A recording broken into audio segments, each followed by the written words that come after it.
Welcome to a small group of us to Majority Rules, our little podcast about Mizzou Athletics Majority, which is Olympic sports athletes.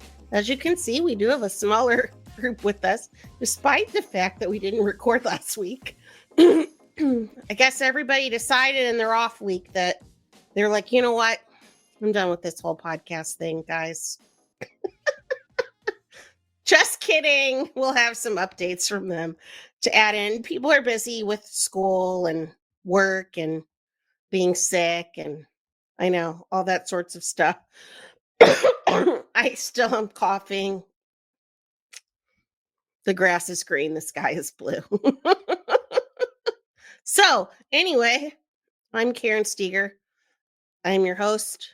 I'm also the oh my God, I'm so sorry. I am the gymnastics, softball, and swimming beat writer at Rock Nation, as well as the Olympic sports manager. And to my right, whoever would like to go next. I am right on the right. My name is Dylan Heinrich. I am currently the soccer and women's basketball beat writer and first man off the bench for the softball rotation. So very much in a busy time of year and a busy time episode. And I'm Matthew Gustafson, the volleyball, wrestling, and co-baseball beat writer, along with doing just kind of whatever else people tell me to do around here. Yeah. And I was going to say, given that you started coughing again, we should absolutely do superlatives at the end of this season. And I can already tell you yours will be most likely to cough on a episode of Majority Rules. It's true. It's true. I even bring fluids to the podcast every time, and it doesn't help. I think it's that sometimes I spend my days at work and I don't really say anything. Yeah. So then when I start talking a lot, then it's like, Mine will be most likely to go off on a tangent about a useless fun fact. Something about Chicago or Illinois or Oh, got him. We love you, Matthew. Your fun facts are fun. They are fun. So let's get started here. We have some women's basketball news, but we are actually going to start first with talking about the last couple games for Mizzou women's basketball, where we experienced some deja vu. Dylan, what would you like to tell us about that? Mizzou, I'm going to take you back. Mizzou played Tennessee on February 2nd, which for anyone keeping track is Groundhog Day, which is very fitting because this entire month has been a Bill Murray tribute. It's the same game every time, including this week where Mizzou has a good first half. They're either close in the game or they're actively in the lead. Something happens at halftime. Maybe it's like Space Jam and they get all their power taken away. The third quarter sucks. And then the Tigers, either in the fourth quarter, kind of shrivel away into the loss, which is what happened against Oklahoma just over a week ago. But they've also been known to fight back against teams like Oklahoma, Ole Miss, Tennessee. But for the most part, the team has just come up short one too many times. They've played some tough opponents. There's no doubting that. All of these teams that they've played and lost to are going to make the tournament, are probably going to be a top 6 seed, and may even host a round or two. So it's not like they're blowing leads against bad teams. These are good teams, but when you're up by 10, 15, especially when you see that third quarter clock, feels a little bad when you watch the other team go on. I believe in Ole Miss, it was a 29-11 run in that third quarter. Woof.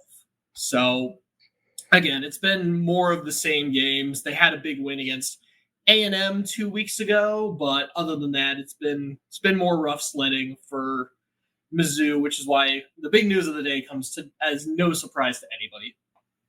What news? I didn't hear.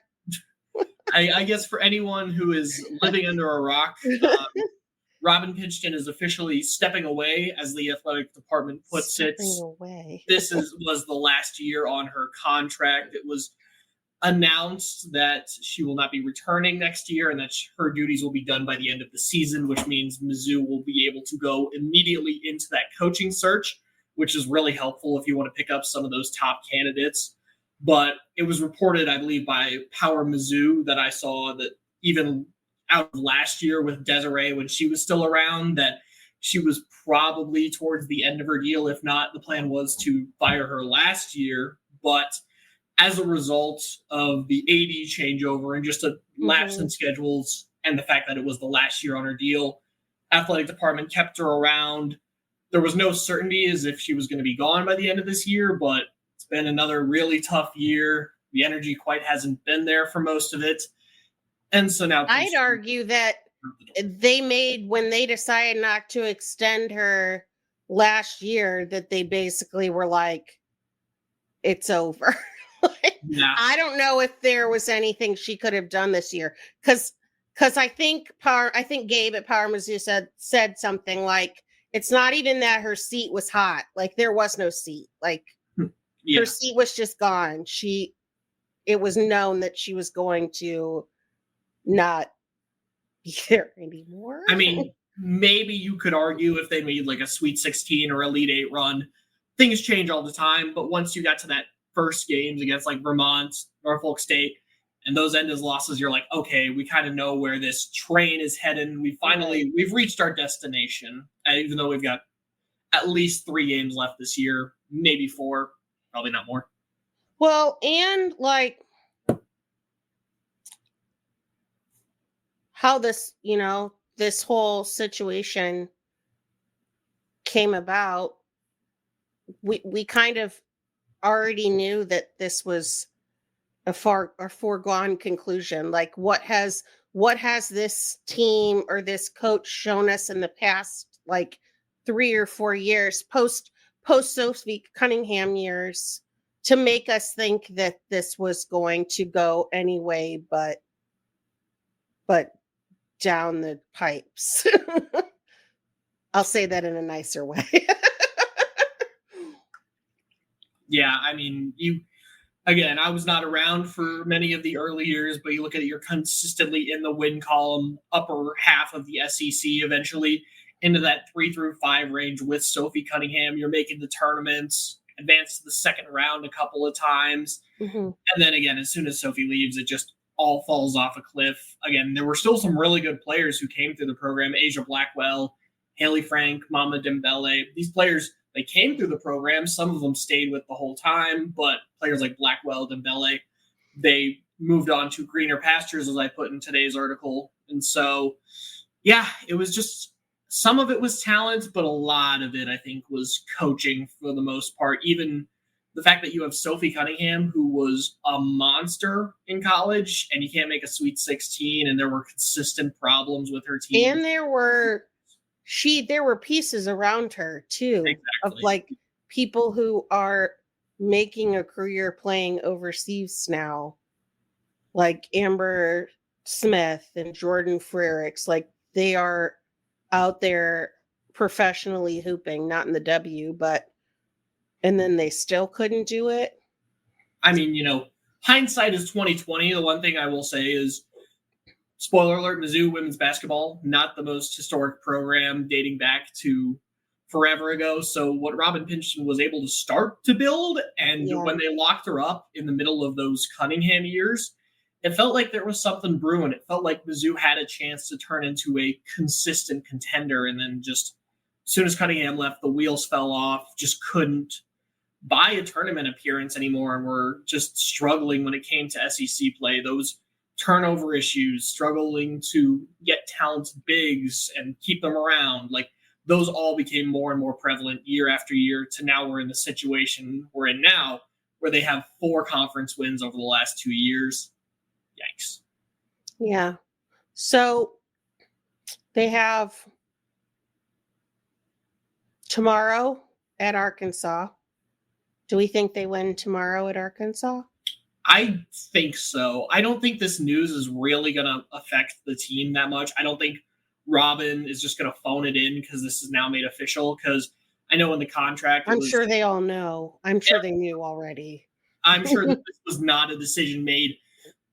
What's today? Wednesday morning, as released to the press Wednesday afternoon. This has probably been brewing, and the players probably knew it for a couple weeks now. So I think the team is still going to give the same amount of effort. They've been playing pretty good basketball. Like on the surface, this team looks like a team that would be right on the bubble of the NCAA tournament, record aside. So they should take care of Arkansas. Obviously, Izzy Higginbottom, ex-Mizzou player, funny enough, has really matured over in Fayetteville and is probably going to look to put up 40 against Mizzou. But I don't know if the rest of Arkansas can put up 30. So I think that'll be a big question. I forgot about her. I mean, I didn't forget about her. Like, I remembered that she transferred, obviously. But, like, the reasons behind her transfer were more like, I want to go back and play in my home state. Not this team isn't going anywhere, so I'm going to get out. Because she went to, like, Arkansas Pine Bluff or something first, or Arkansas State or something like that. She started at a smaller Arkansas school and then ended up at University of Arkansas. So that's, I believe it was Arkansas State. something like that. Yeah. And then you've got Vanderbilt on Sunday, which tournament team, Michaela Blake's, is a beast as a freshman. Is that the 55-pointer girl? 55 one day, 53 another. That's insane. Yeah, just a generational scorer for Robin Pingeton's last game at Mizzou. Then you've got the SEC tournament. Depending on, you're playing on day one, no matter what. Mizzou could jump up to right around that 12 or 13 line, give themselves a more manageable matchup. The last thing you want to do is lose out, be that 16 seed, then you're probably going in against like Tennessee, Mississippi State, or Vanderbilt again, which is a recipe for disaster. But if you can play one of these teams like an Auburn, maybe a Texas A&M, maybe get a lucky draw with Georgia, I could see them winning one game on tournament day with a favorable matchup. But once you get into those single bye teams and you're looking at Kentucky, Oklahoma, yeah, I can't remember who else is in that list. I think Ole Miss is somewhere in there. Now you've got your problems. So you're saying win against Arkansas, lost to Vanderbilt, win one game in the SEC tournament, and then it's over. I'm an optimist, so yeah, I'll go 2 more wins for Robin Pingeton on the way out. Gets that SEC tournament win and bows out gracefully into that good night. What do you think, Matthew? 1-1, first round exit. Okay. 1-1, then they lose the first round in the SEC tournament. Okay. Given the last few weeks, like I said, they've been noticeably better. They also have just had this. They have to play the third quarter, though. Right, massive fatal flaw, and it almost didn't matter against Ole Miss, but you miss a golden opportunity late. I said it just the team. There are teams that know how to win, and there are teams that don't know how to finish close games late. And this is one of those teams. So I think that if you get in a close game late in the SEC tournament, it's probably not going to go Mizzou's way. One thing I will say, just a fun fact, because that's what I do here. I may definitely will have to try to get to the last game of Pingeton era, because my first ever Mizzou basketball game, Mizzou Georgia, final game at home with the Kwanzaa Martin era. Oh.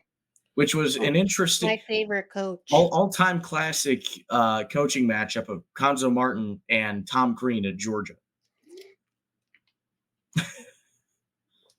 Gosh. That seems like a decade ago, doesn't it? It does seem like so long ago. What, like 3-4 years? Yeah. So, but yeah. I cried when Konzo got fired. I knew it was coming. I still cried. Yeah. Again, it's one of those. I was very attached to him. There are coaches who are, not the best on the court, or things don't go their way, but they're phenomenal head coaches. They're leaders of, men or women leaders of programs off the court, which makes it tough. But in the end, you got to do what's right. And I think similar situation here with Pingeton, overall, she's been a solid leader for the program, but it's time to part ways. It clearly has not been working the last few years. And if Mizzou wants to be relevant again soon in the SEC and women's basketball, they've got to find the right head coach. And Robin Pingeton, at this point, is not that head coach. Agreed. So that kind of leads us to what Dylan's working on. Yes. Before I get to that, I will say, on that note, I was around the beat for 2 years now. Nothing but pure respect for Robin Pingeton as a person. Always treated media with great amounts of respect. Was more than accommodating to take some extra time to come talk to me. I remember for my Haley Frank story especially. So I will say nothing but respect for the person of Robin Pingeton. And of course, wishing her all the best in whatever's next, because she did not claim retirement or anything. It's up in the air. So, well, and I will say about her is that I heard, like when Blackwell left, there were like rumblings of why, and there were issues within the team, but from everything I ever heard, and Asia said it herself, that like the problem was not Robin, like it was the people above her kept her from being able to do what she actually wanted to do, and kind of made it this untenable environment for certain populations of people. We'll just leave it at that. Anyways, getting back on track, I do have several articles in the works. In addition to, general recaps. I think we got two more just one more hooping and hollering. Tournament. Sad. But anyways, I will shout out because it is. So we can pour one out for the end of basketball season. Next time we can. With senior day coming up, I am writing a feature on Delilah Brown, who may or may not be playing her last collegiate basketball game. The transfer rules around JUCO are still very much up in the air, but she has a very fascinating story about her time playing in Florida JUCO, which I'm super excited to tell. Oh, I forgot about that. Mm-hmm. So maybe she's not done. We'll get into that a little bit later. That article will be out by the latest Sunday morning. After that, the one that everyone is excited about, coaching search. So we've gone ahead here at Rocket and we're starting to put together the list of candidates that we're potentially looking at. There will definitely be some in-depth coverage, but at some point, probably right around the end of the season, unless Karen thinks otherwise, we'll give out our full list of what I would say are the top candidates. I believe the list tomorrow. Just kidding. Not tomorrow. But the current list we're looking at is about 15 coaches, which I'd rather have more than less. So not everyone will probably even be in consideration for the job, but I think it's fun to throw around names, and it just gets you more familiar with especially mid-major women's college basketball, because there's some really good coaches and some really good teams out there. Now, I think as a teaser, you should tell the audience what your tiers are. Yes. So I really like them. I have 3 tiers. 3 tiers. The first tier, so first of all, these tiers are not based on coaching ability for the most part. They're just based on fit, likelihood that Mizzou could get these people. So category number 1, these are your slam dunk hires, a basketball. So these are your ones that the region makes sense. They've been in the right amount, the right level of basketball for the right amount of time, and would probably have interest in moving to Columbia.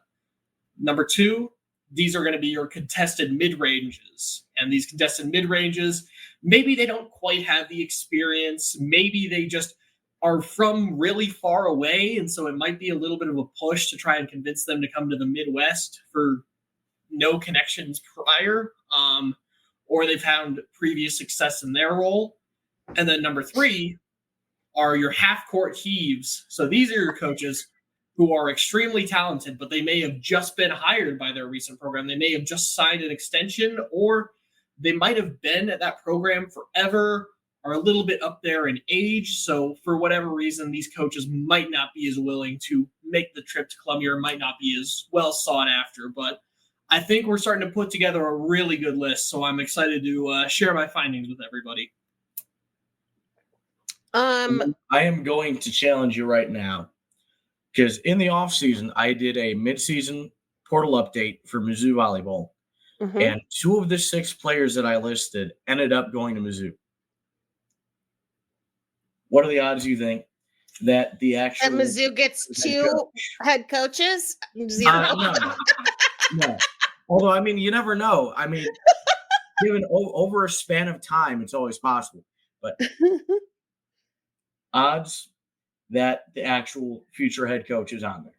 You know what? I will say 40%, because 40. you know what? I don't know how much about the politics, about what Laird Beach is looking for in a coach. All I can do is say, these are your best coaches across mid-major basketball, and to my knowledge, anywhere else outside of that frame. I have very little knowledge of any old coaches who might want to come back to the game, anyone who they might want to promote from high school, which is something you see more at mid-majors, but you never know. So anybody they want to bring in from the WNBA? Hire Sophie Cunningham? No. Stop. I was thinking more along the lines of, I told you this, that Yes. like the why not talk to Simone Augustus at LSU and tell her, come to Mizzou and your clipboard won't be harmed. I'm limiting my search almost exclusively to people who have previous head coaching experience, just because it's an easy 1-2 fits. I mean, again, Robin was a head coach at Illinois State. Dennis Gates was a former head coach at Cleveland State.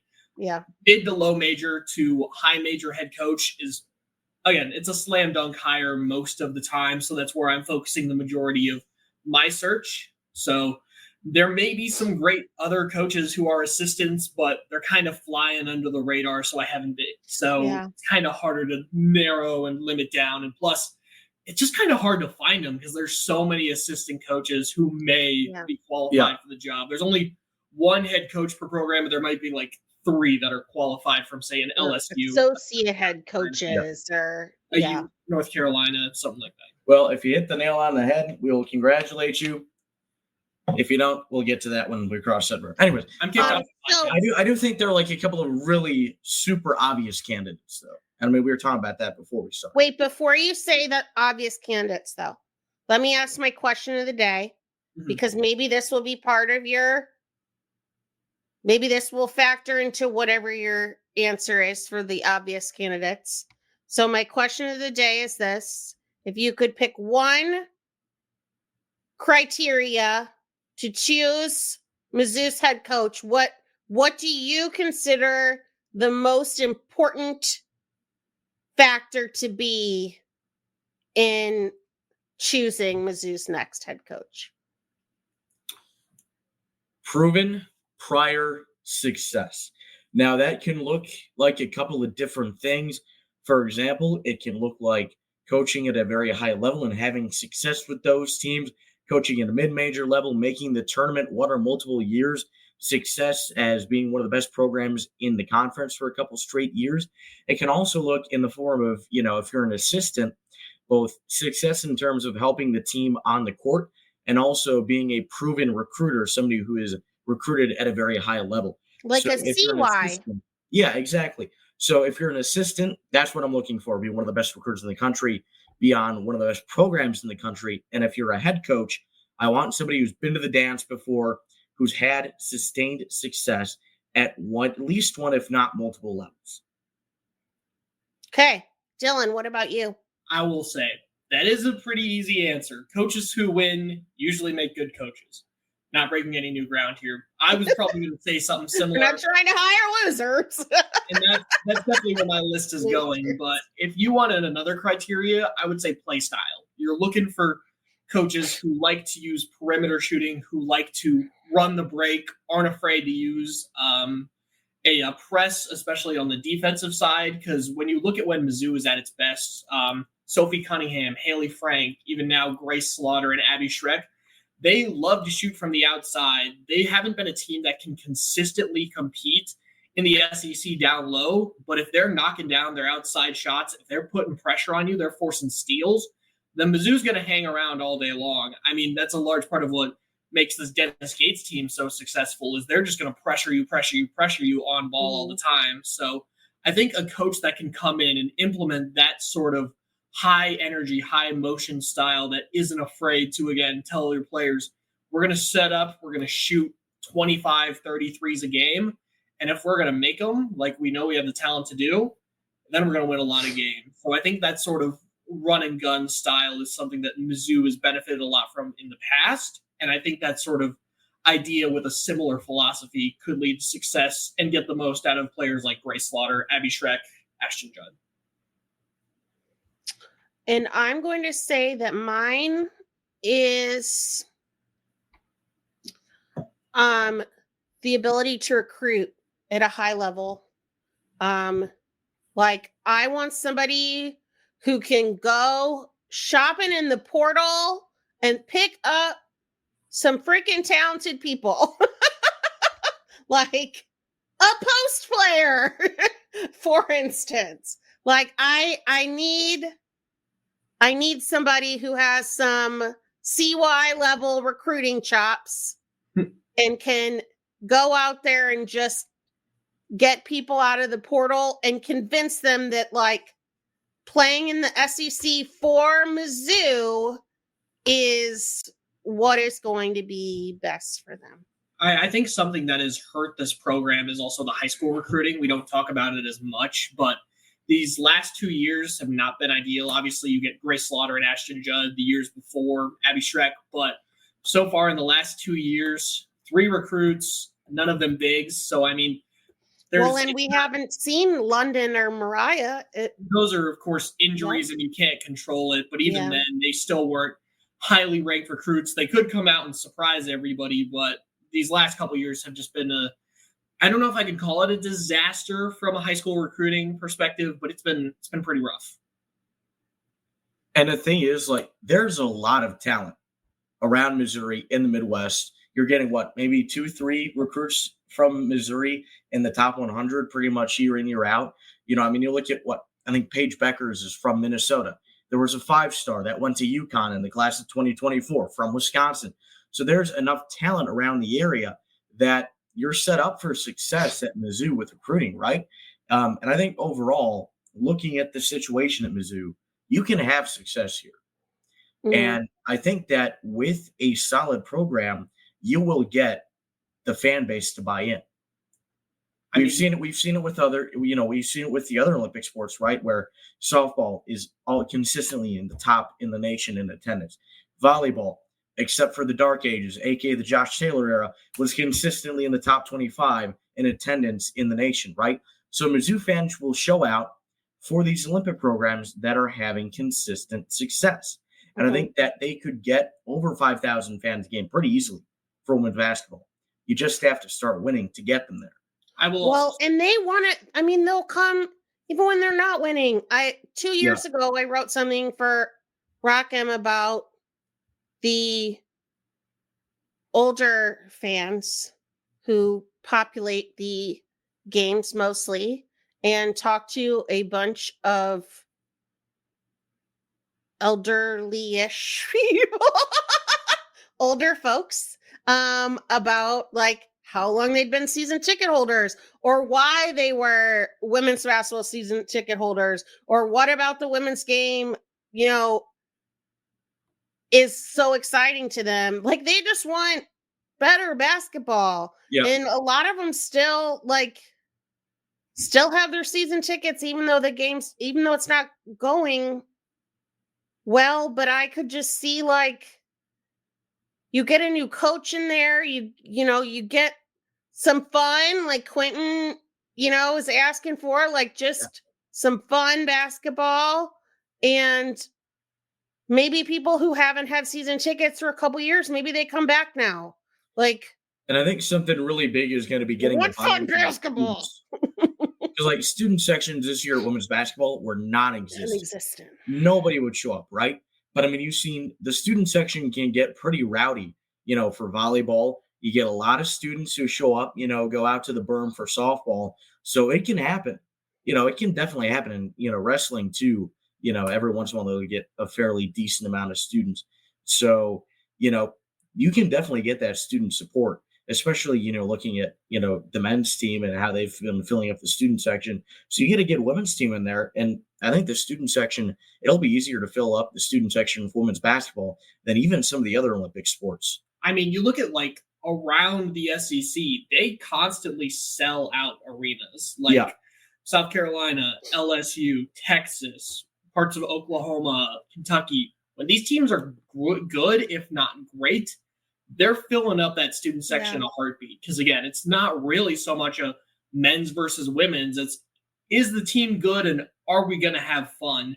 And if Mizzou can do that to even like half a degree that the LSU women's team or the South Carolina women's team or even the Mizzou men's team can, boy, Mizzou Arena is going to be electric for years to come. I also think that the marketing department needs to do a better job of trying to get students to games. Yeah. Like, I don't feel like they've done, and that's been a concern for years, because when I wrote that piece about the older fans, Abigail, before pre-Rock M days, used it for one of her StratCom classes to figure out plans on how basketball could increase its attendance at women's games. And that was like one of the things that they looked at. But then like also they were trying to give them plans for things that they like, tangible things that they could actually try to get more people to the games. And it's 2 years later and it's worse. I will say the marketing department for a lot of the Olympic sports, they know how to run a good promotion, like volleyball and gymnastics, especially. Good promotions just rocket that sport up, especially those FSL nights that they do, which, I mean, we'll talk about it a lot more, Karen, but gymnastics was an incredible atmosphere. So it's, again, there will be interest. That it was. It's, it's going to be a joint effort from everybody, but I think, again, primarily getting just a jolt of electricity into that program, which a new coach should be able to do. I think we talk a lot about transfers and recruiting, but I think honestly the most important thing is keep your pieces in Mizzou, because it's not really a huge talent problem like we've seen at Ashton Judd, Abby Schreck, Grace Slaughter. I mean, Lanai Randall. Those top pieces to stick around. Yeah. What year is Lanai Randall? She is a senior, so unless I couldn't remember between her and Nia Wilson if both of them were on their final years. Both, I believe. I'm not like, again, now that they're like phasing out the COVID years and stuff, I'm just going to assume everyone who's a senior is out of eligibility, like the good old days. So, I mean, your primary. I couldn't remember if I knew Angie was done. I figured DeMilo was done. Yeah, I didn't know about Nia or Lanaya, but I was like, oh, if Lanaya still got eligibility left, that's big, because she's been a really bright spot. Yeah, but I mean, there should still be plenty of returning talents. I mean, you look at what situation Dawn Sullivan walked into, like that was a program that had Jordan Iliff already, but then you add someone who's just a firebolt like Maya Sands, and it's a perfect combination. So you're looking for your new head coach to not only keep and capitalize on the current talent, but also bring in some of those electric pieces, either from their own program or being able to be attractive to other people who are interested in coming from the portal. Mm-hmm. So. Well, and I think that that's a way that the new coach can kind of sell it too, is that like, we got plenty of playing time available. Like there should be plenty of opportunity to try to get in on the floor at an SEC program and help rebuild it to what we hope that it can become. If you are a mid-major center that is averaging 15 and 7, boy, do we have a spot for you. Join us.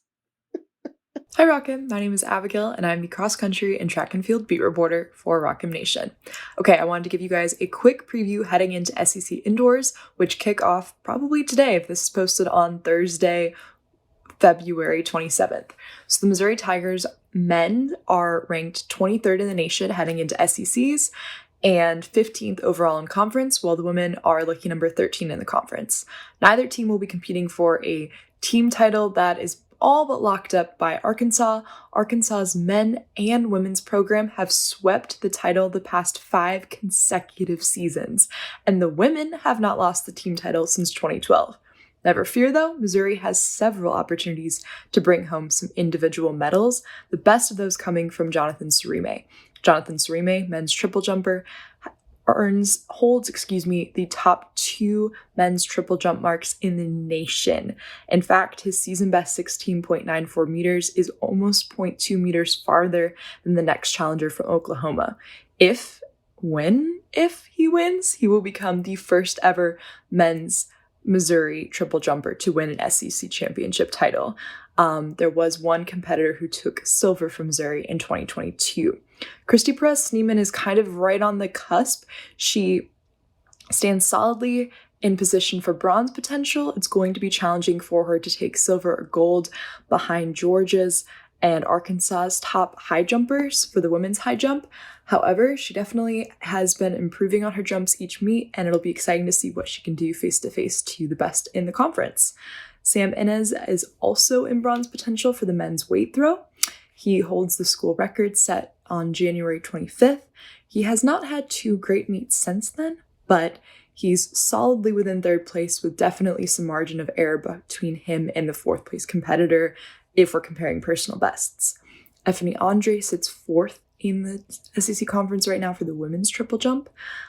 She is the reigning SEC outdoor champion, but is going to have a hard time reclaiming her title because Winnie B from Oklahoma State transferred in, and she has a much higher season best as of right now. We also have several top 8 contenders. Sterling Scott, reigning bronze medalist. Right now, what won him bronze last year in the men's triple jump would rank about 7th in the conference. So the men's triple jump event, led of course by Surime, has just continued to improve this season and going to make it a little bit harder for him to find the podium again, but definitely in contention for a top 8 finish. The Tigers will compete Thursday through Saturday down in College Station, and I will bring you all the updates live for Rockin'. Thanks, guys. I do encourage everyone to go to rockmnation.com and read Abigail's tracketology. God, so clever. She was like, it's the title's more clever than the actual writing, but whatever. She doesn't do herself justice. I find the way that she writes about track to be extremely exciting. I love it. So yes, go ahead to Rockham Nation and read Abigail's tracketology piece, because the SEC indoor championships start tomorrow, I believe. Yep. At Texas A&M, I believe is where they are. So I will then move on to swimming. I took over some swimming duties for the SEC championships. My spreadsheet got a lot of highlights on it. Highlights mean a lot of best times, you guys. So even though, spoiler alert, the men's and women's swim teams did not win the SEC championships. I know, we're shocked. They did. However, I think have a really good meet. So both teams finished 10th.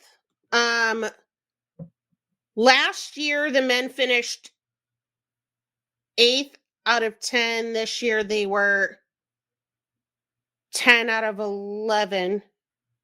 Yeah. And the women finished 10 out of 13. And last year they finished 10 out of 11 or something like that. So there's some progress there, especially on the women's side. But as Coach Grievers has told us all along, the goal of the program was never to like go to SEC championships and compete for a team title. Like, it's just not feasible against teams like Texas and Florida. I mean, Florida was like having their own sort of SEC dynasty, and then Texas comes in and rips it right away from them.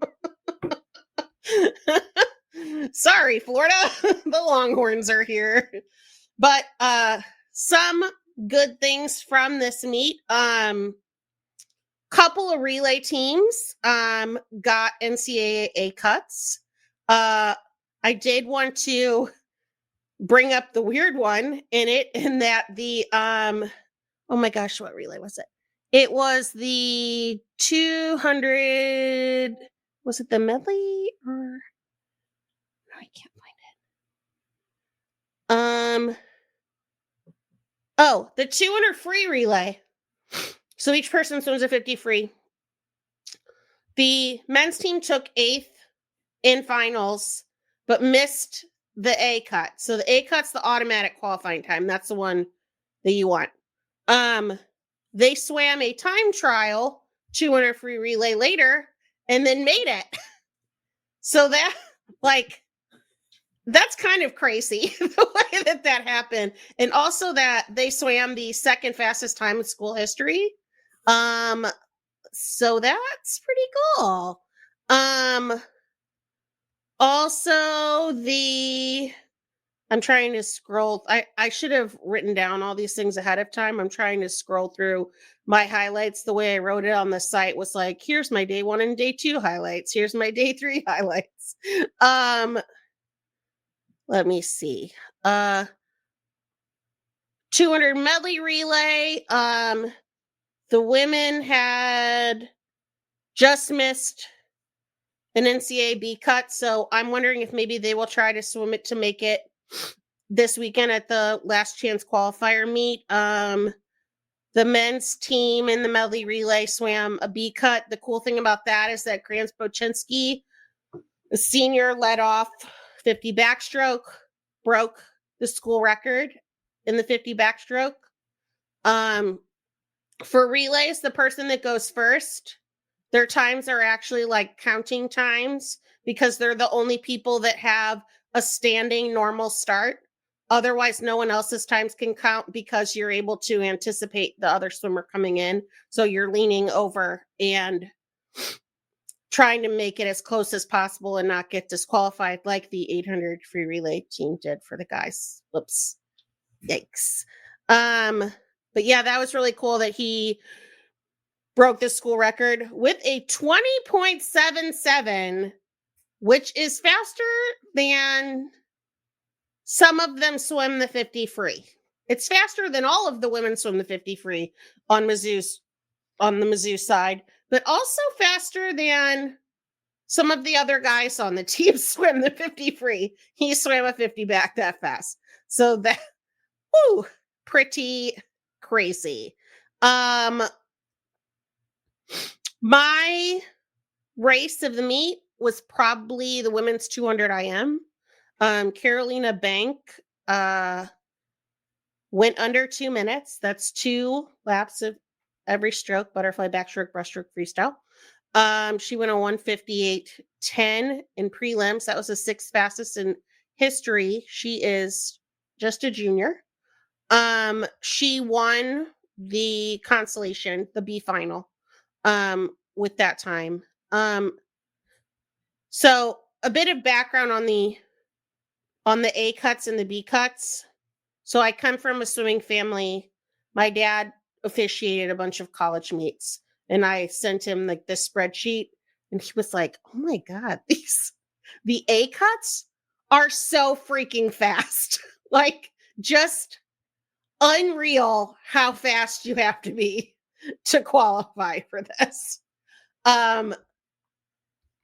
It blows my mind. Like, I'm like, I don't even understand how how they're doing this. So Mizzou did not have anybody make A cuts in individual events. There are people who are kind of close in a couple of individual events for the top part of B cuts. So the way it works is that they will allow 32 men and 41 women in each event. If more than that have an A cut, more than that can swim. So like, say 40 something people make the A cut in the men's 50 free, all of them can swim. But say only 22 make the A cut in the men's 50 free. Then they could fill the next 10 spots with the fastest of the B cut people. So the goal obviously is like, you want to be at the top of the B cut range. So that is what I'm hoping for happens. Do we know about what percentage of people that make the B cut end up qualifying? You know, I actually looked that up and I could not find it anywhere. Like I looked on Swam, I looked on Swimming World, like I looked at all of the swimming sites to try to figure out exactly how many people normally make it, just to kind of figure out the odds. And I could not find it anywhere. I would guess less people swim races like the 400 IM, the 200 backstroke, the 200 butterfly, 200 breaststroke, things like that. The mile, probably. Yeah. So I would say those longer races, as opposed to the sprints, You're gonna have a higher. You're gonna have you a might better have a higher probability. just because less people. Okay. Yeah. Yeah, because you're going to have less people make it. Yep. That's why, like, I didn't swim in college, but I was told if I went to Mizzou and wanted to walk on, that I would need to swim the 200 fly, which is a very difficult event. But because that is an easy way to score points, because a lot of teams don't have a group of 200 flyers. That's an easier way to score points in conference, because you oftentimes don't have a lot of people that want to swim that, or the 400 IM, which I think is the worst event ever. I love to watch it. Swimming it, fate worse than death. I'd rather die. I think I swam it twice in my life. Maybe once. I know one of the times my goggles fell down when I dove in and I immediately quit. I just stopped. Like I was like, there's Honestly, no way. That's the correct reaction. Yeah, I wear contacts. Like I wasn't gonna lose my contact. Like I was like, there is no way in the world I'm finishing this race. No. I'm a terrible person. 400 I am. Don't wish that on anybody. And then on the women's side, all four have made it in the 1 meter and the 3 meters. They'll be Gabby Carmona, Megan Henniger, Olivia Liddell. No, Megan Jolly, Olivia Liddell, and Mia Henniger all made it in the 1 meter and the 3 meter. And then Mia and Gabby have made it in platform. So they will all for sure be at that meet in Iowa. I don't know what the likelihood is that they will extend past that, but Collier got 4th in platform at SECs, and Tommaso got 5th. So that seems pretty good. And that was amongst some very good diving schools. And then on the individual side, Jan Zubik, who I know that Rory has talked about at length, is probably the closest as anybody between a B cut and an A cut in the 200 butterfly. So I'd watch out for that. Grant Boczynski is decently close in the 100 back, but the 100 back, I have a feeling there's a lot of people who, considering that he didn't even make the A final, there's a good number of people ahead of him. Lena Bank also dropped a bunch of time in the 100 breast. I already talked about the 200 breast before. She also dropped a bunch of time in the 100 breast. So I don't know how feasible it is for her to have another like pretty big drop, but she's pretty close between the B and the A cut.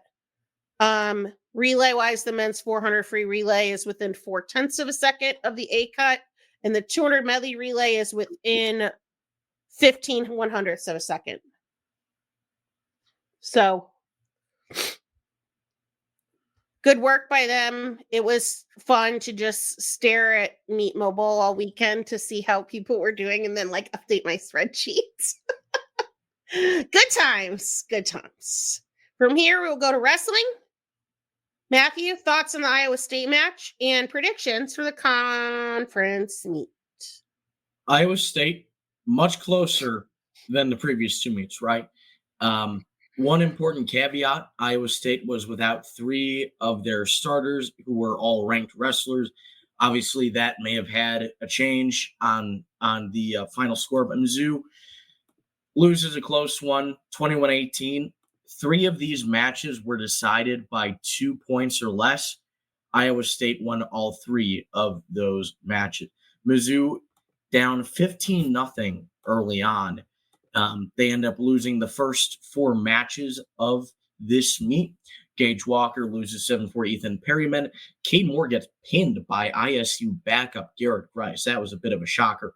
Josh Edmond wrestling a really good match. He's up late. He makes one mistake. That allows Jacob Frost to get a match-winning takedown. Edmond loses 9-8. Logan Joffrey, again, wrestling a really good match, makes one mistake. Panero Johnson gets to a low double leg shot, takes down Joffrey. That's the difference. 4-1 decision. At this point, Mizzou's down 15-0. Jay Conway is ranked around the fringe, around like 30th right now. He's unranked in some polls. And he's going up against number 8, Cody Chittum. Not expected to win it. He does not have a strong first period, but flips a switch, second and third, dominates, and he beats Chittum 9-3. Momentum starting to turn. Cam Steed takes the mat. Aiden Riggins, Iowa State does not have their starter here. He pins him. Now it's 15-9. That leads to Keegan O'Toole, who's back. He's facing Caden Schmidt. And O'Toole, in his final match at Hearns, on his bobblehead day, gets his 100th career victory in college via a pin to tie it up 15-15. And at that point, we get to the biggest match of the meet. Did you get a bobblehead? Yeah. You did? Yes. Found a way. So 2 exciting. top 10 wrestlers, Colton Hawks, Evan Bachman. In the Intermat rankings, they're right next to each other. Bachman ends up winning that one 1-0. 197. Mizzou kind of has to have this one. Jesse Cassatt, Nate Schoen. Another narrow loss, 4-2. Cassatt loses. It's end up 21-15. And Seth Nitzel goes out, gets a really good win against a ranked wrestler in Daniel Herrera. Herrera's ranked 26th in the nation by the NCAA coaches poll. Nitzel beats him 8-3, but by that point, too little too late. Mizzou ends up losing by 3 due to those narrow losses in the 3 matches that I talked about. Thank you. Then we're gonna stick with the mats, but now we're on gymnastics mats. Dylan and I, because Dylan was there too, doing stuff for you were there too. Oh, you were there. I saw you. We were all there. We were all at the greatest gymnastics meet ever. Oh my God. I had a conversation with Matthew and completely forgot that he was there. Worried about the wrong type of mat, apparently. Anyway, we were all at the greatest gymnastics meet ever. Oh my gosh. It was the most fun and nerve-wracking and just craziest thing. So, Mizzou, now number 8 in the country, took on Georgia, who was number 12 in the country at the time. I think now they're number 11 or 10. I think they're 10 now. And they came away victorious. 197.425 to 197.35. And if you're thinking that's real damn close, it was real damn close. It quite literally came down to Kennedy Griffin's floor exercise as the anchor in rotation 4. It was Georgia's Lily Smith versus Kennedy Griffin. And oh my gosh, it was, I feel like I should actually start at the beginning here with the fact that Mizzou was able to get their best score of the season when Shannon told us afterwards, if that meet had been earlier in the week, there would have been no meet. They would have had to forfeit because so many people were sick that they would not have been able to compete. But he was making, and the cool thing about Mizzou having as much depth that they have is that he was pulling people in and out of those lineups like crazy and just tossing somebody else in, and you wouldn't even realize it based on the scores that they were getting. So like Jocelyn Moore did vault, and then I guess she was not feeling well. So they pulled her out of bars. They pull her out of bars. They stick Addie Lawrence, who had done bars previously, in her spot. What does Addie Lawrence do? No big deal. Gets a career best 9.9. Like, what? On floor, Jocelyn Moore again. They pull her off of floor. In her place, they stick Kaya Tonskinen, who had only previously done one exhibition routine and scored a 9.75. What does she do? Come in, no big deal, a 9.9. Like, absolutely insane. But you never would have known that they were dealing with all of the sickness concern because their scores did not show it. I will say vault still not the best. It was better. It was definitely better. Now that is one thing where having injuries did they just don't have the depth on vault that they have in other areas. So like Jocelyn didn't do as well. Jocelyn's sick. She still did the vault. They pulled Elise out the last minute. I think she might have tweaked something during warm-ups. Nate Salzman and I were watching and we're like, something seems weird there. She like pulled off weird on one of her jumps. So I thought maybe that was why, because she did come back and do floor later and then got her season high 9.925. So obviously she isn't that hurt or isn't that sick. But they did pull her out, and that's somebody who consistently does pretty well on vault. So you could kind of tell there were people in vault that aren't normally in vault, and they did as best as they could. You know, whatever. I mean, that being said, I think it was their first time having above a 49 in like 3 or 4 meets.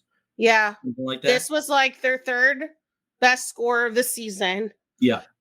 And yeah, they'd been going sub 49s for several weeks. And that's so to get the 49.175 was like watching it. I was going, all right, they've been phenomenal in all 3 other events. Like if they can just hang on and just have a decent score on vault, like they're going to be set up for just such a good meet. And I mean, that's what happened in the end. So. I mean, I talked with Nate actually afterwards. I asked him, did they got a high score? They must have had a season high on one of the events. And he was like, nope. They just, every single event, they pulled their weight. And sure enough, it was a season high. Yeah, it was third highest on vault, second highest on floor, second highest on bars, second or third highest on beam. They just were like consistent on on everything else. It was awesome. It was awesome. My other favorite part was the fact that Amari's brother, her choreographer, like he actually did work with her via FaceTime to do her choreography for her routine, was there, like right there, like literally right there at the edge of the mat watching her. So like after the meet, Nate's like, Amari, like, what was it like to have your brother, like, not like literally in your corner? And she just like, she couldn't stop smiling. Because she told us early on the season that she was dedicating this season to her family. I know she had a couple of deaths in the family over the summer within the past year. So she'd been having some trouble with that, but she decided like she was going to dedicate this season to her family. And then the fact that like her brother was there and right there cheering her on. I mean, you could like, her floor routine is already like incredible, but like you could tell like with her brother being there, like it was like just an extra step. And I can't, she still only got a 995. Pissed me off. We don't know for sure what's wrong with Sky Blakely, who would have been an Olympic alternate, except for that she had gotten hurt, I think, before the Olympic trials last year. She may have tore her Achilles. That's not good. Did I say Sky? It's Sloan. Sloan is the one that got hurt. They're both on the team. One's hurt, one's not. Actually, both of them have been hurt in the past, though. Sloan is out. That's a big loss for them, but they also, like, their team is so, they have so much depth that I don't know how much difference it'll going to make. And because it's at Gainesville, we should expect abnormally high scores for Florida, because that is what they are known for. It's not their fault. I was wondering, for the NQS, Mizzou still has that 196.750 that they need to drop, right? Yes. So the way that will work is this week, as long as they get a 197, that 196 score's gone. Yep. But say like they get 197.5, which would be their highest. Then that would take off the 197.5, but then they would now count the 197.425, which would replace still the takes off the 196. Which would be which is why I'm like, because I mean, if they have their best score of the season against Florida, like that is going to turbocharge their NQS. If you can replace a 196.75 with a 197.425, like they could maybe shoot up the rankings like one or two spots. I like that, Matt. It should. I talked about that a little bit in my recap, that kind of how that math is working. So as of right now, they're still number 8. For a second they were like number 6. Yeah. But then Cal hadn't gone yet. UCLA hadn't gone yet, and Michigan State, I think. Yeah. Maybe another West Coast school hadn't gone yet and going into Sunday. Yeah. So preemptively, I was like, they're number 6. I remember using the calculator app on my phone at Hearns and looking like the road to national rankings. Like, all right, where are they going? Where are they going? What's their NQS? Yeah. Which, the nice thing is, like, they've already gotten a lot of really good road and neutral scores. So, like, oh yeah, and like playing such a road heavy schedule. Yeah. They will never run out of road scores to use. Yeah. So yeah, they're number 8 in that. They did move back, even though they did better in vault. Other teams did better in vault, so now they actually moved back to 17 from 14 in vault. I had to remind my mom's like, I don't understand these road to national scores, and I was like, well, it's not like rankings. I was like, I'd explain, like, it's like literally based on how their score is compared to other people's scores. There's no subjectivity to that. Like, it's just, it is what it is. They're actually the highest on bars. They're number 3 or 4 on bars. No, I can't remember. Yeah, they're number 3 or 4 on bars now. They're number 5 on floor, 8 on beam, and then 17 on vault. So gotta get those vault scores up. Amari did say something interesting about the about their like vaulting, the way that they kind of structure their practices a little bit, almost.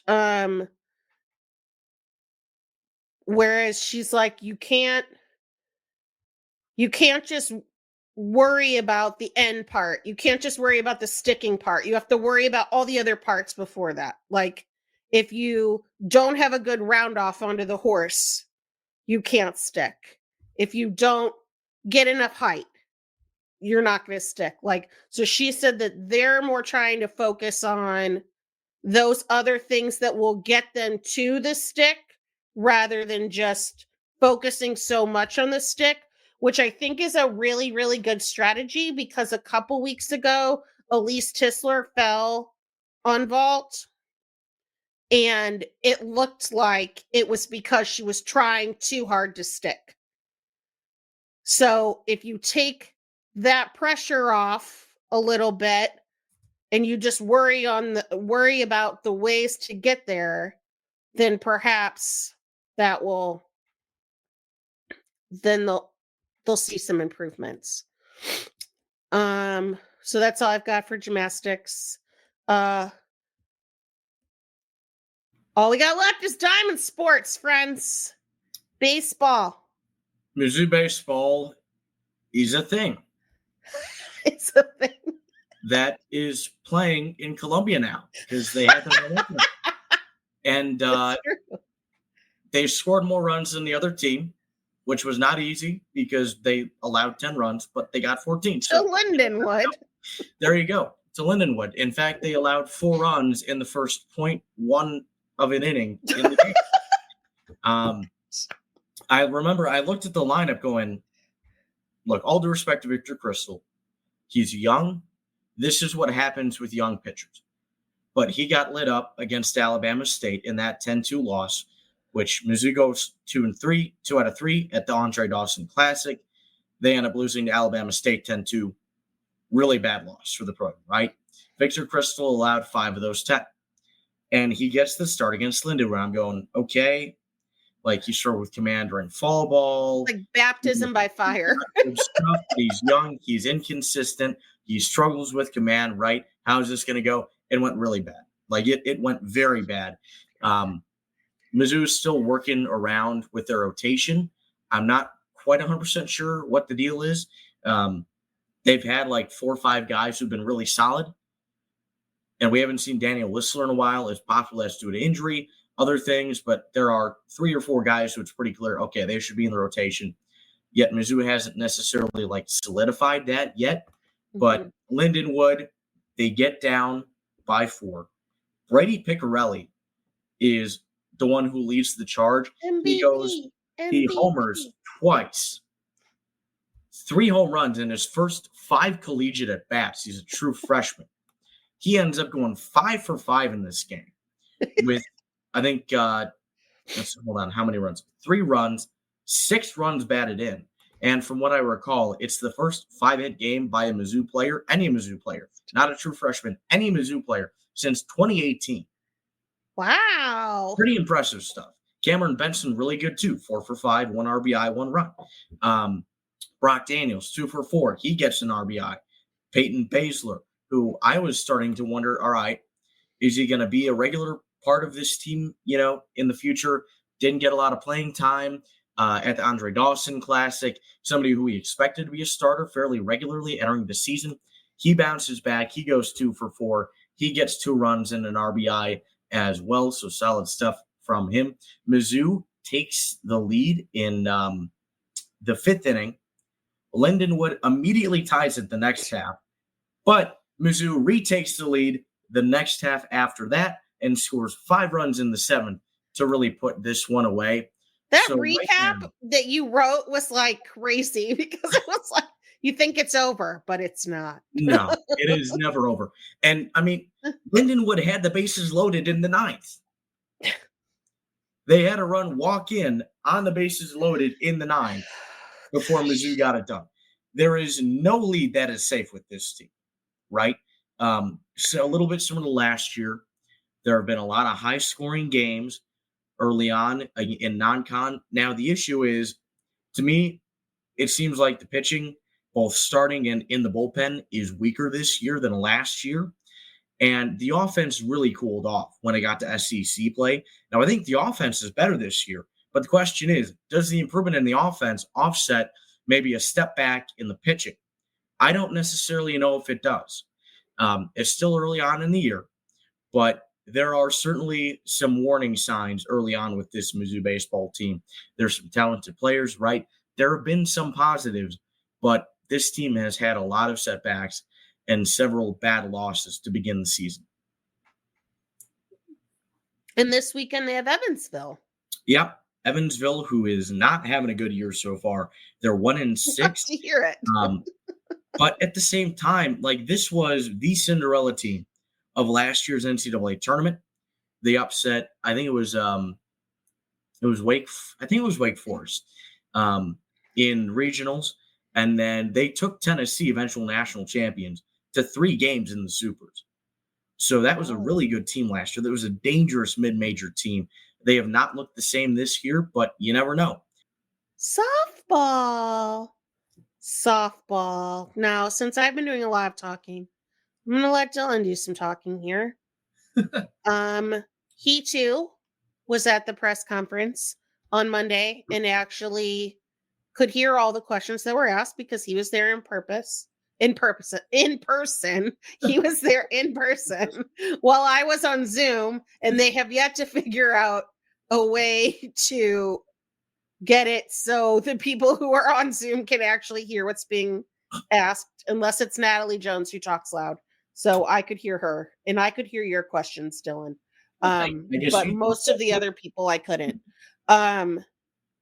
So yeah, what would you like to share about what Larissa's lessons, to borrow from our topic of our takeaways piece, which will go out tomorrow as soon as I finish my part of it. What would you like to share with the group? Yeah. I think I'll start with the thing that definitely has been on Larissa's mind the most, and that is the early season and the travel issues. So we missed the podcast and Larissa's lessons last week, and that our good friend Natalie Jones actually went quite viral for Larissa Anderson's answer to her press conference last week, where she basically said, we should not be playing games in February. There's still snow on the ground. There's travel issues. We can't practice outside. Like, logistically, it's a nightmare. And so that garnered a lot of national attention. She actually said this before. I think she's officially opened the statement, but there were like a lot of coaches reaching out and being like, this might have some traction in like an idea to. Well, she is the NFCA president. It should come with some sort of. She carries a lot of clout among coaches. Yeah. Exactly. She was like, it's nationwide. Like, she talked about it later and was like, a perfect schedule in her mind would be you start your pregame stuff early March, you're playing games late March, early April, and so you're wrapping up the World Series around the 4th of July, which will be cool. Student athlete calendars, things like that. There's definitely questions, but I think it'd be fun. I mean, it makes a lot more sense than what Mizzou's got now, as they were finally able to practice outside this week instead of being inside, which definitely is a huge difference, trying to play on dirt than playing in the Divine Pavilion, which is all just turf, artificial work, and playing against the best teams in the country, like UCLA, Oregon. That stuff makes a difference. So another thing that she was quite frustrated with is the time differences that you have to go through, because they spent 2 weeks in Florida on East Coast time, was back in Columbia for maybe 2 nights in Central, and then had to immediately ship out to the West Coast to Mary Nutter, which that sort of fast turnaround. I mean, Marissa Anderson was like, it might be a little bit of an old take, but, travel's hard. Like, jet lag is definitely a real thing that affects athletes. I mean, like, Mizzou, I think, is still very lucky, and the SEC is still compact. You hear it all over the country about, like, the Big Ten and the ACC going from west to east, east to west, how it's starting to mess with a lot of these Olympic athletes. Mm-hmm. So this tournament, it's a real grind out there, and it kind of showed at Mary Nutter. 2-3 on the weekend, lost to Minnesota, who, for all the losses, they had no business losing to. Yeah, I mean, that's a bad loss. That's a tough one. That was a Minnesota team that had not really impressed before that. But I mean, and eventually those games, it's bound to happen. But you look at last year, I think they were 13-2. You might correct me if I'm wrong. Through 3 tournaments through Mary Nutter. It was amazing. Yeah, they started out so strong. Now they're 8-8. Yes, they've got a lot of new pieces. Yes, they had a lot of returning talent leave, but you can't look at those 2 results playing in very similar tournaments against similar competition and be like, there's got to be something there. Hopefully this week is at least a little bit of a reset, not against competition-wise, but against... No. I think at one point she was like, why did I do this? Why did I do this? But sounds like Brian Smith talking about the schedule from earlier this year. But they're playing in the Central Time. They're not leaving until, I guess, today when the podcast goes out. Hopefully on Thursday, they get to take a bus. They stay in the Central Time. So, like, travel-wise, it's starting to at least shape up. They play their home opener in less than a week, which will be fun against UMKC. So they're not taking as many long trips, which you hope, and getting more of those practice reps, especially because if coaches love nothing more, they love practice. So I think that there's still a lot of room to be desired. But again, this is the way that the softball schedule is set up in this early stages. Not really conducive to trying to build up those freshmen. It's like, shoot, you got to play. Go play against. She's talked about that a lot, about getting them used to game speed. Has been really difficult, especially when you haven't been able to play on dirt and not practice at all. Like, it's pretty crazy. It's kind of funny because the Larissa's lessons piece that I was going to write last week, and then I got very sick, so that never came out, was called Peaks and Valleys, and still works for this week. So it is still going to be called Peaks and Valleys, because she actually mentioned that on Monday. That is how she said that she described the team's performance. She said she'd like to see some more rolling hills. She's the biggest thing right now is that, like, she is seeing some growth in some areas. Like, the defense has gotten better. Like, they're not committing 2 errors a game. Like, it was so bad for a little bit there that, like, my piece last week before I scrapped it was tentatively titled something like The Fielding House of Horrors. I have since scrapped that because it's not as horror-filled anymore. But so, like, she said that she's seen some growth in some in some positive areas, but they're not putting all those pieces together. So they don't have all 3 facets of the game together at the same time, and that's hurting them.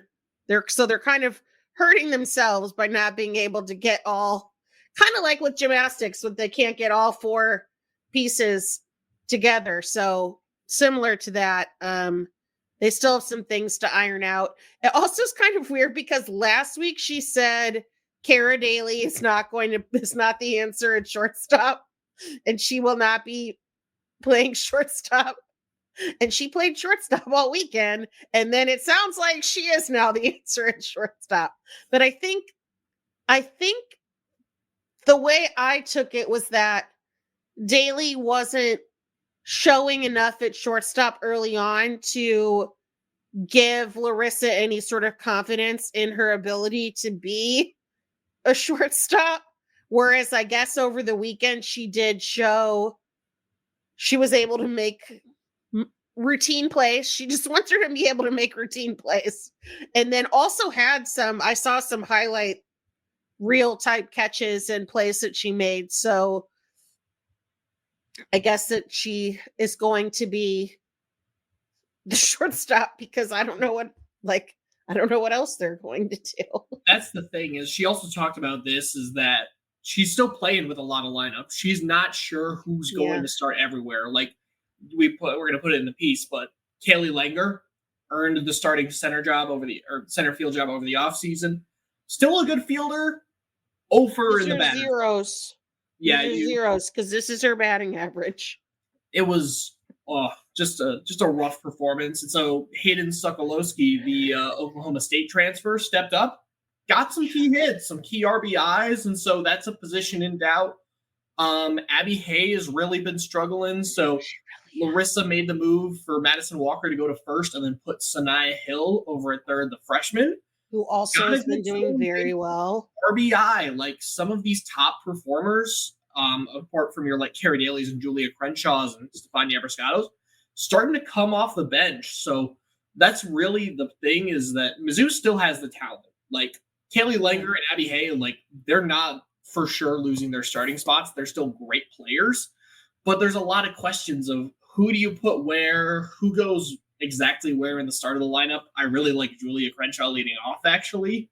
Yeah. But it's still like you can tell that Larissa's not quite confident in who she's going to put out there for her starting nine and where they all fit into the batting order, which is kind of, I guess, holding this team back because they haven't quite found the identity. That puzzle's looking really, really barren right now, I guess you could say, from our perspective. Well, and even like while she was very complimentary of Julia Crenshaw, there are still things that she definitely wants Julia Crenshaw to work on. She is leaving a lot of people on base. Mm-hmm. And she has 9 RBIs, but I swear that coach said something about like her not producing enough. Which is crazy because I think she leads the team in batting average. Like she does she leads the team in batting average and OPS. She has the most runs scored. She's the most hits. Abrascato has the most doubles. She's got 5 doubles. Carrie Daly leads in RBIs with 11. Madison Walker, though her batting average looks garbage, 208. She continues to, I think coach said she hits the ball really hard, but a lot of times it just goes at people and people make a lot of plays on her. She's leading the team in home runs with 5. But Hayden in her limited time, 455 batting average, 1.116 OPS, 5 hits, a double, an RBI, 545 slugging percentage. Couple of walks, not very many strikeouts, and 11 at bats. And then Sanaya Hill, who you mentioned, who's had 15 at bats, 333 batting average. She strikes out a little bit too much, but she's also a freshman, so I'll allow it. But I mean, she's had a couple of doubles, RBIs, hits. Like she's been a good addition to the team. So this weekend they face Nebraska twice. Yay. So they face Oklahoma first. They face Oklahoma on Friday at 3. Oklahoma State. I'm sorry. Oklahoma State. Friday at 3. They're 8-4 this season. They're on a 4-game winning streak. Then they face Wichita State in the second game of the doubleheader. Good mid-major. Very good. Shockers, 9-5 on the season. They have been doing very well. And I played a bunch of SEC teams so far. South Dakota State's 5-7. They play them Saturday morning. They are on a 6-game losing streak. Love to see it. And also, like, they're on a 6-game losing streak against teams that aren't very good. Like, they lost to Oklahoma State, obviously a very good team. But the other teams that they lost to aren't, like, powerhouses. And then they play Nebraska Saturday at 3 and Sunday at 12. Nebraska is 12-4. They are on a 3-game win streak. They've beaten Tennessee.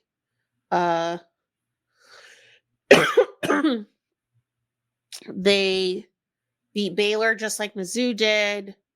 They also lost to UCLA, and by more runs than Mizzou lost to UCLA too. So you can hang your hat on that.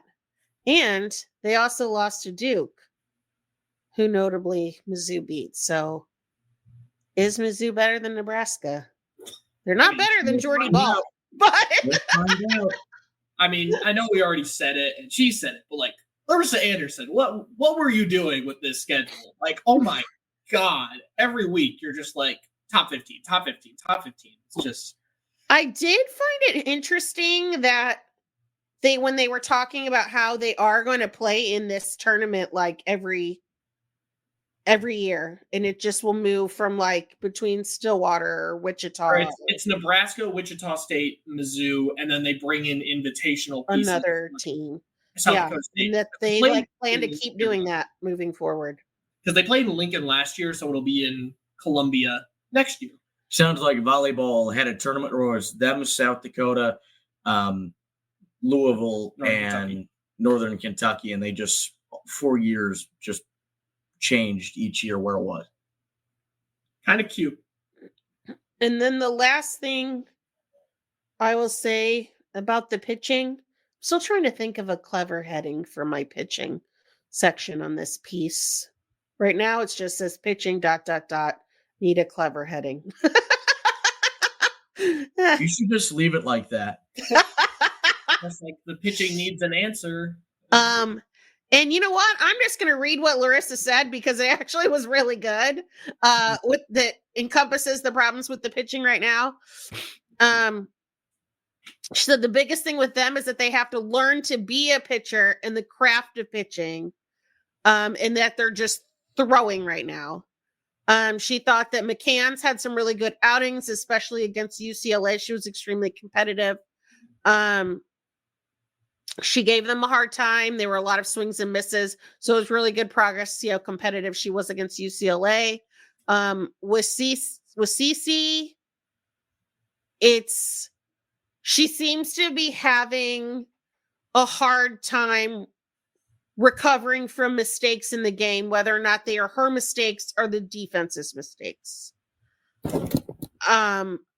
Whatever that issue is, her getting back on track after that happens. And she said that they want to make sure that